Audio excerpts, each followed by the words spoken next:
To a school like Exeter, Andover, or Deerfield, you have a very different transition to college than if you went to a local, typically distressed public high school.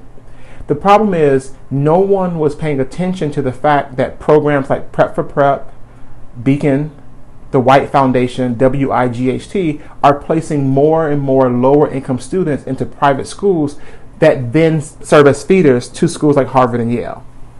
And so that's why I introduced the terms the privileged poor and the doubly disadvantaged. Privileged poor are lower income undergraduates who attended boarding day and preparatory high schools before coming to college. And the doubly disadvantaged are lower income undergraduates who attended local, typically distressed public schools before coming to college. And looking at where their experiences align and differ gives us a better understanding of the reproduction of inequality in higher education. Because we see that the doubly disadvantaged are those who have not been permitted access to acquire the dominant cultural capital needed to navigate these institutions.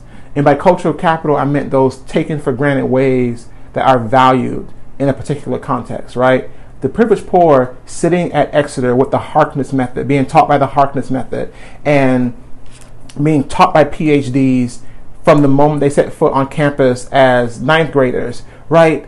That's a very different socialization process than even if you were going to BLS, right? Mm-hmm. It's a very different kind of, even if the academic rigor is the same, the social side of academic life is very different. And so how do we begin to navigate those particular aspects?